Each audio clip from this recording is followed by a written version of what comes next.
Bismillahirrahmanirrahim. Assalamualaikum warahmatullahi wabarakatuh. Kaifa halukum? Ibu harap kalian semua dalam keadaan sehat walafiat. Oke, pada pagi hari ini kita akan melanjutkan materi kita pada buku Bupena 3D, tema 8, subtema 4, pembelajaran 5 dan 6.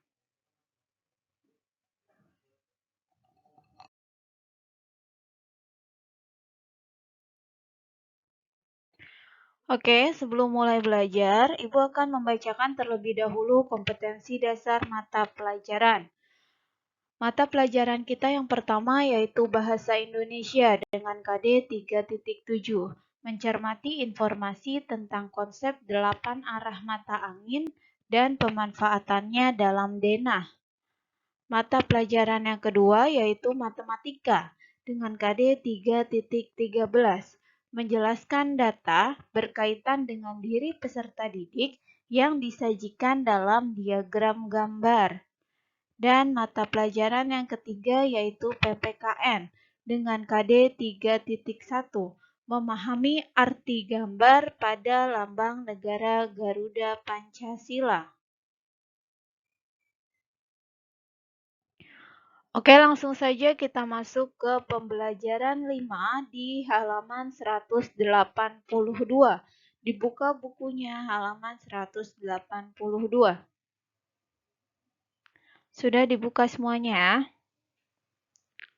Oke, pengamalan sila kedua dan ketiga Pancasila dalam kehidupan sehari-hari.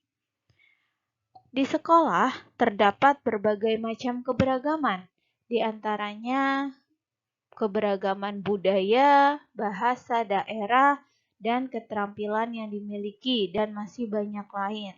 Budaya antara satu siswa dengan siswa yang lainnya beda. Bahasa daerah antara satu siswa dengan siswa yang lainnya beda. Begitupun dengan keterampilan antara satu siswa dengan siswa yang lainnya itu semua beda ya. Nah, kita harus saling tolong-menolong antar teman karena saling menghargai dan saling tolong-menolong antar teman merupakan wujud pengamalan sila kedua Pancasila. Apa bunyi sila kedua Pancasila? Ya, kemanusiaan yang adil dan beradab. Jadi, wujud pengamalan sila kedua Pancasila contohnya yaitu tolong-menolong dan saling menghargai. Kita juga harus menciptakan kerukunan dalam kehidupan sehari-hari. Karena dengan hidup rukun, kita telah menjaga persatuan di lingkungan kita.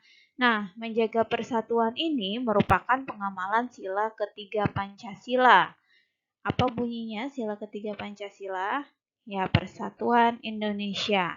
Nah, sila ketiga Pancasila ini dilambangkan dengan gambar pohon beringin. Oke, kita lanjut ke Ayo Berlatih di halaman 183. Nomor 1, saling menghargai dan menghormati antar teman merupakan perwujudan sila kedua Pancasila. Bagaimana penerapannya dalam kehidupan sehari-hari? Jawabannya, menghargai segala perbedaan yang ada serta saling tolong-menolong di lingkungan sekitar. Nomor 2, tulislah contoh pengalamanmu dalam menghargai teman. Jawabannya contohnya menghargai perbedaan pendapat saat diskusi kelompok. Nomor 3, menjaga persatuan di lingkungan sekolah merupakan pengamalan sila ketiga Pancasila. Bagaimana penerapannya dalam kehidupan sehari-hari? Jawabannya hidup rukun ke sesama teman dan tetangga. Nomor 4, tulislah contoh pengalamanmu dalam menjaga persatuan di lingkungan sekolah. Jawabannya contohnya menjaga persahabatan dan tidak bertengkar dengan teman. Dan terakhir, nomor 5, rumah Sinta kebanjiran. Sinta tidak dapat pergi ke sekolah karena peralatan sekolahnya rusak. Komang, teman sekelas Sinta, mengetahui kejadian tersebut. Menurutmu, apa yang harus dilakukan Komang? Jawabannya, mengajak teman-teman ikut serta membantu Sinta. Jadi bisa dengan mengumpulkan donasi atau memberikan pakaian yang masih layak pakai atau peralatan-peralatan sekolah, masih banyak hal lainnya ya.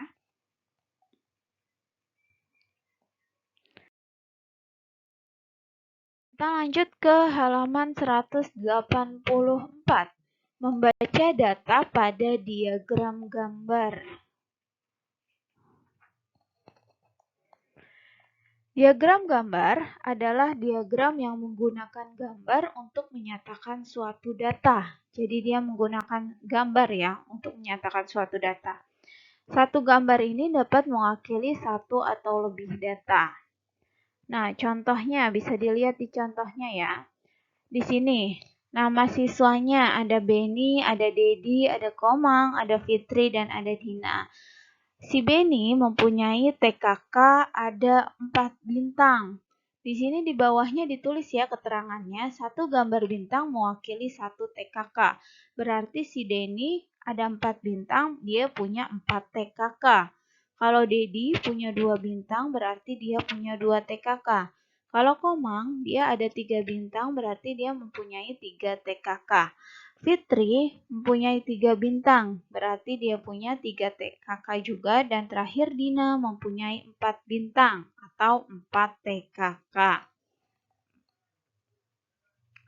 Atau ada contoh lain, di sini banyak tanaman yang dibawa anak kelas 1, kelas 2, dan kelas 3. Di situ keterangannya satu gambar daun mewakili 4 tanaman. Jadi satu gambar daun ini 4 tanaman. Kelas 1 di situ kan ada 2 gambar daun. Kalau misalnya satu gambar daun 4 tanaman, berarti 2 gambar daun ada 8 tanaman. Kelas 2 ada 3 gambar daun. Satu gambar daun itu 4 tanaman, berarti 3 dikali 4, yaitu ada 12 tanaman. Jadi kelas 2 itu bawa 12 tanaman. Sedangkan kelas 3 ada 2 gambar daun, berarti 2 dikali 4. Kelas 3 sama kelas 1 sama, yaitu 8 tanaman.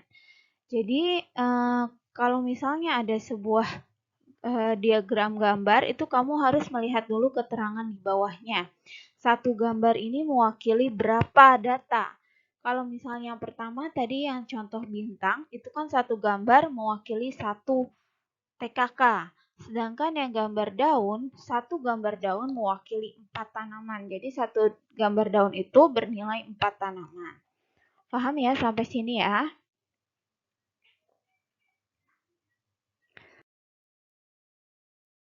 Lanjutkan ke halaman 185. Ayo berlatih. Sebuah kegiatan pengumpulan sampah yang dilakukan anggota pramuka menghasilkan data beragam jenis sampah sebagai berikut. Bisa dilihat gambarnya ya. Nah, kita lihat keterangan di bawahnya. Satu gambar tabung itu mewakili 3 tong sampah. Nah, kalau sampah botol itu kan ada 2. Berarti 2 dikali 3 ada 6. Sampah plastik itu ada 5. 5 dikali 3 berarti ada 15 tong sampah. Sampah kertas itu ada 4, berarti 4 dikali 3. Maka hasilnya 12 tong sampah, dan sampah kardus ada 3. 3 dikali 3 hasilnya 9 tong sampah. Jadi kalian harus memperhatikan terlebih dahulu keterangan di bawahnya. Satu gambar itu mewakili berapa sih data. Nah, gitu ya. Kita lanjut ke soalnya nomor 1. Apa jenis sampah yang paling banyak terkumpul? Bisa dilihat ya, yang paling banyak yaitu sampah plastik. Nomor 2, apa jenis sampah yang paling sedikit terkumpul? Dari gambar sudah kelihatan, paling sedikit adalah sampah botol. Nomor 3, berapa selisih antara jenis sampah yang paling banyak dan paling sedikit terkumpul? Tadi yang paling banyak adalah sampah plastik dan yang paling sedikit sampah botol. Sampah plastik kan di situ ada 5 gambar, sedangkan satu gambar mewakili 3 tong sampah, berarti 5 dikali 3 ada 15. Sampah botol ada 2 gambar, 2 dikali 3 hasilnya 6. Maka jawabannya 15 dikurangi 6 hasilnya 9 tong sampah. Jadi selisih antara sampah plastik dengan sampah botol adalah 9 tong sampah. Nomor 4, berapa jumlah sampah plastik dan sampah kardus yang terkumpul? Sekarang kita jumlahkan sampah plastik dengan sampah kardus. Tadi sampah plastik sudah diketahui ada 15 tong sampah. Kalau sampah kardus itu ada 3 gambarnya. 3 dikali 3 hasilnya 9. Maka 15 ditambah 9 hasilnya 24 tong sampah. Terakhir nomor 5, berapa jumlah semua jenis sampah yang terkumpul? Ini kita jumlahkan semuanya. Tadi kan sudah dihitung ya. Nah, sampah botol itu ada 2, 2 kali 3 hasilnya 6. Sampah plastik 5 dikali 3 hasilnya 15. Sampah kertas 4 dikali 3 hasilnya 12. Dan sampah kardus 3 dikali 3 hasilnya 9. Maka kita jumlahkan semuanya. 6 ditambah 15 ditambah 12 ditambah 9 hasilnya 42 tong sampah.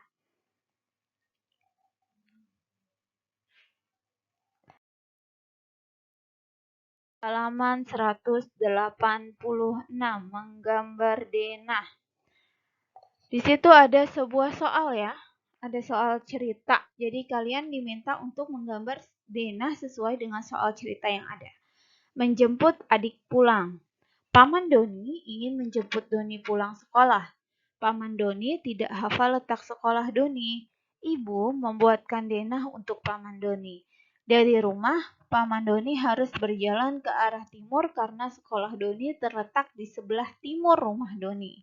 Sekolah Doni berseberangan dengan toko mainan anak yang terletak di sebelah barat. Di sebelah barat daya sekolah Doni ada warung es krim kecil. Di sebelah selatan sekolah Doni ada Masjid Nurul Falah. Jika berjalan dari sekolah Doni ke arah tenggara, ada SMP Maju Bangsa. Di sebelah timur laut sekolah Doni ada kantor pos. Dan di sebelah utaranya ada pom bensin. Ke arah barat laut dari pom bensin ada halte busway. Ini bisa kalian gambarkan seperti ini ya.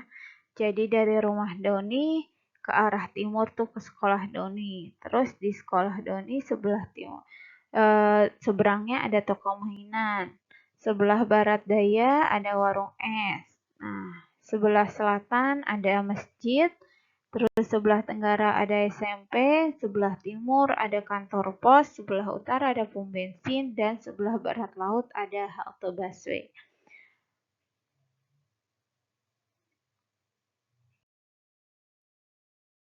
187.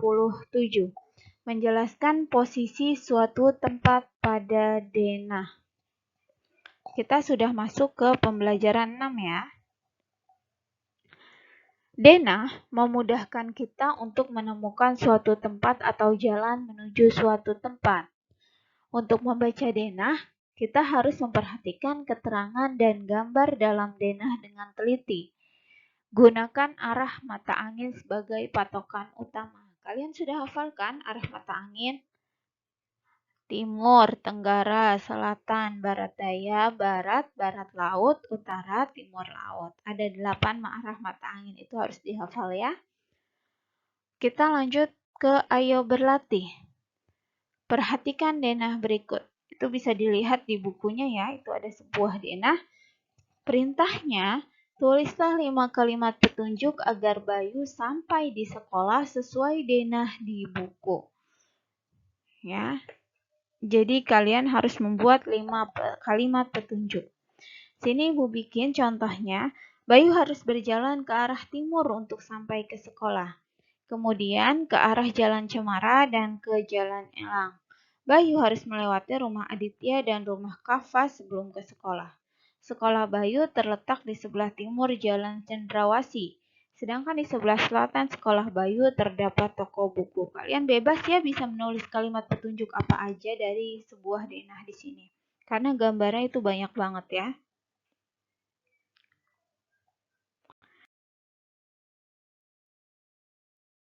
melanjutkan ke materi di bawahnya, kerukunan dan keadilan di lingkungan sekolah. Kita harus ikut mewujudkan kerukunan dan persatuan antar teman. Ketika terjadi perbedaan pendapat, kita harus mendahulukan kepentingan bersama. Nggak boleh egois, nggak boleh memaksakan pendapat kita.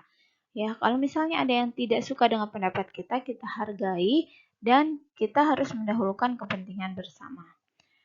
Selanjutnya, masalah yang ada dapat kita selesaikan secara bersama dengan musyawarah untuk mencapai mufakat. Mufakat itu kesepakatan ya. Agar semuanya sepakat, kita harus musyawarah dulu kalau misalnya ada masalah.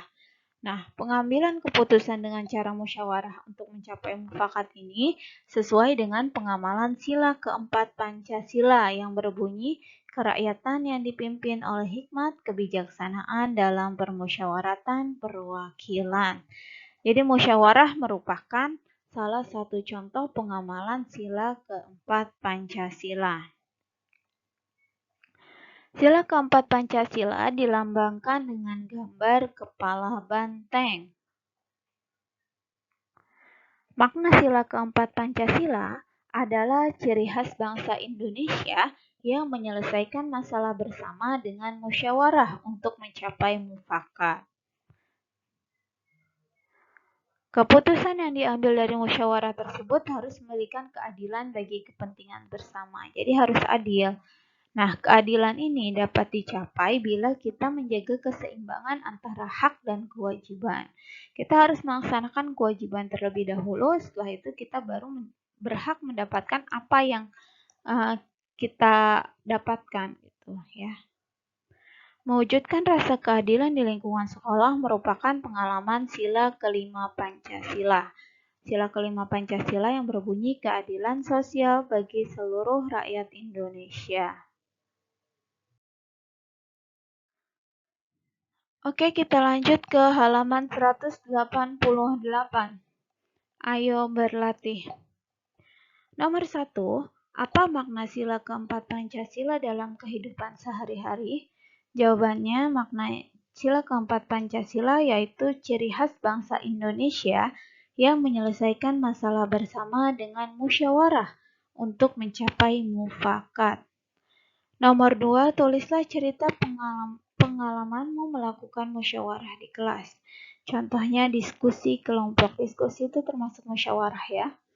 Nomor 3, mewujudkan rasa keadilan di lingkungan masyarakat merupakan pengamalan sila kelima Pancasila. Bagaimana penerapannya dalam kehidupan sehari-hari? Jawabannya menghormati hak-hak teman dan menghargai hasil karya teman. Dan terakhir, nomor 4, tulislah pengalamanmu melaksanakan kewajibanmu di sekolah. Hak apakah yang kamu miliki sebagai pelajar di sekolah? Jawabannya mengerjakan tugas dari guru. Haknya mendapat nilai dari guru. Jadi banyak sekali kewajiban kamu di sekolah dan banyak juga hak kamu di sekolah. Kewajiban kamu belajar dengan serius. Hak kamu berhak mendapatkan jam istirahat. Ya. Terus, apalagi? Kewajiban kamu piket kelas. Haknya yaitu kamu berhak belajar di kelas yang bersih. Itu banyak ya contoh-contoh kewajiban dan hak-hak kamu di sekolah.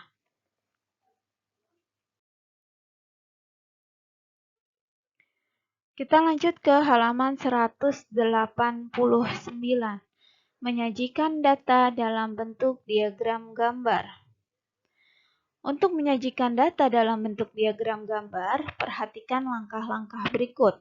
Yang pertama, tentukan banyak setiap jenis data. Setelah itu, tentukan gambar yang sesuai untuk mewakili data. Dan yang ketiga, tentukan banyak data yang akan diwakili setiap gambar. Dan terakhir, sajikan diagram gambar sesuai data. Bisa dilihat contohnya ya. Data banyaknya origami yang terkumpul setiap regu pramuka terlihat pada tabel berikut. Nih, kelompok melati berhasil mengumpulkan 15 buah. Kelompok mawar berhasil mengumpulkan 6 buah dan kelompok tulis berhasil mengumpulkan 9 buah origami. Nah, Dari sini kita bisa lihat diagram gambarnya bisa kita bikin dengan satu gambar burung. Kenapa burung? Karena origami itu kan biasanya identik dengan gambar burung. Atau kamu bisa juga menggunakan gambar lain dari bentuk-bentuk origami yang dibuat. Nah, satu gambar burung ini mewakili 3 buah origami. Karena antara 15, 6, dan 9 ini merupakan kelipatan dari 3 semua. Maka satu gambar burung mewakili 3 buah origami. Maka gambarnya seperti ini, ya. Karena satu gambar burung mewakili 3 buah origami, maka kelompok melati itu kan ada 15 burung. 15 dibagi 3 hasilnya ada 5. Maka di kelompok melati ada 5 gambar burung origami. Kelompok mawar itu kan ada 6 buah origami. Nah, satu gambar burung mewakili 3, maka 6 dibagi 3 hasilnya 2. Maka kelompok mawar itu mendapatkan 2 gambar origami. Sedangkan kelompok tulip itu ada 9, 9 dibagi 3 hasilnya 3, maka kelompok tulip mempunyai 3 gambar burung origami. Paham ya sampai sini ya? Lanjut ke halaman 190. Ayo berlatih. Perhatikan data banyak siswa kelas 1 sampai kelas 4 yang mengikuti lomba menggambar berikut.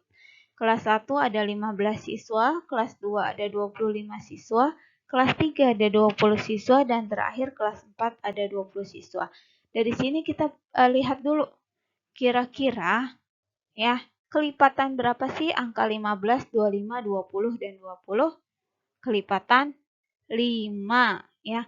Maka kita bikin sebuah diagram gambar, bebas ya. Gambarnya mau gunakan gambar apa? Nah, kalau di buku itu menggunakan gambar smile. Satu smile ini mewakili 5 siswa. Maka kalau kayak gitu gambarnya seperti ini. Kelas 1 itu kan ada 15 siswa. Kalau satu gambar smile 5 siswa berarti 15 dibagi 5 hasilnya 3. Maka kelas 1 ada 3 gambar smile. Kelas 2 ada 25 siswa. 25 dibagi 5 hasilnya 5. Maka kelas 2 ada 5 gambar smile. Kelas 3 itu ada 20 siswa. 20 dibagi 5 hasilnya 4. Maka kelas 3 ada 4 gambar smile. Sama dengan kelas 4. Kelas 4 juga punya 20 siswa. 20 dibagi 5 hasilnya 4, maka kelas 4 mempunyai 4 gambar smile. Itu digambar gambar smile-nya ya di buku pena masing-masing. Paham sampai sini ya?